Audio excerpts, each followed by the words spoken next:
BJP का हिस्सा बनने के बाद अब महाराज यानी कि ज्योतिरादित्य सिंधिया का अंदाज भी कुछ बदला बदला सा नजर आ रहा है। जहां इंदौर में इस बात को खुद स्वीकारते हुए सिंधिया ने खुद को भाई साहब बतला दिया। देखिए ये खास रिपोर्ट। बीजेपी में शामिल होने के बाद बदल गए महाराज के अंदाज। अब खुद को भाई साहब बताने लगे महाराज सिंधिया। अपने अंदाज में सिंधिया ने दिया दिग्विजय सिंह को जवाब। कैलाश विजयवर्गीय के साथ सियासी संबंधों को लेकर सिंधिया ने खोला राज। केंद्रीय मंत्री ज्योतिरादित्य सिंधिया का जादू इन दिनों मालवा की जनता पर खूब छा रहा है। जहां इस बीच अपनी आशीर्वाद यात्रा लेकर इंदौर पहुंचे सिंधिया ने मीडिया के साथ चर्चा की। इस दौरान महाराज का अंदाज कुछ बदला बदला नजर आया। जहां सिंधिया ने दिग्विजय सिंह को जवाब देते हुए खुद को भाई बताते हुए महाराज को अपना अतीत बताया। दिग्विजय सिंह जी ने कहा था कि भाई साहब, हाँ, मैं आपसे पूछना चाहता हूँ, आप भाई बनना चाहते हो, बेटे बनना चाहते हो, या आप महाराज बनना चाहते हो? मैं तो भाई और बेटा बनना चाहता हूँ भैया।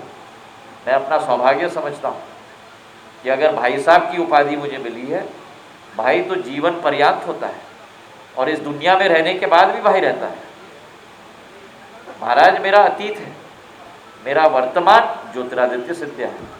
इतना ही नहीं, बीजेपी के राष्ट्रीय महासचिव कैलाश विजयवर्गीय के साथ अपने सियासी संबंधों को लेकर भी सिंधिया ने एक बड़ा राज खोला। जहां उन्होंने विजयवर्गीय के साथ 20 साल का सियासी संबंध बताया। कैलाश जी और मेरा 20 साल पुराना संबंध रहा है।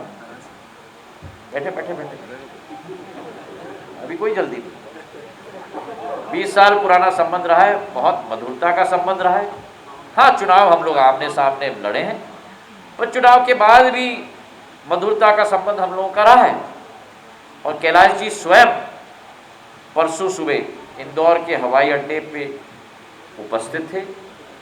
आके उन्होंने मुझे फूल का गुलदस्ता दिया, मुझे साधुवाद दिया, मुझे बधाई दी।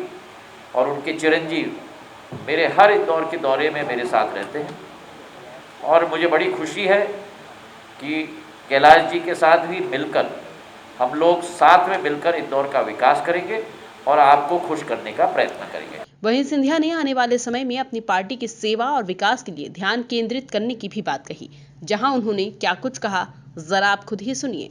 मैं कुछ नहीं देखता और मैं उन नेताओं में से नहीं हूं जो मौका देखकर किसी और को टोचूं। उनको अपनी पार्टी, अपनी नीति और अपना भविष्य उन्हें सलामत है। मुझे अपनी पार्टी, अपनी सेवा और अपनी पार्टी का विकास और प्रगति, उसमें अपना ध्यान मुझे देना है। मुझे अपने लक्ष्य पे रहने दो आप। मेरी ये नकारात्मक सोच कभी नहीं रही है 20 साल में कि किसी और पे व्यक्तिगत टीपा टिप्पणी करूं, किसी और को नीचे दिखाऊं। हमें अपना काम करके लंबा लकीर ज़्यादा खींचना है, किसी और की लकीर को छोटा करने से कोई फर्क नहीं पड़ता। कुल मिलाकर देखा जाए तो महाराज अब जैसे जैसे बीजेपी में पुराने होते चले जा रहे हैं, वैसे ही वैसे उनका अंदाज भी बदला बदला नजर आ रहा है। Bureau report, MP news, Indore.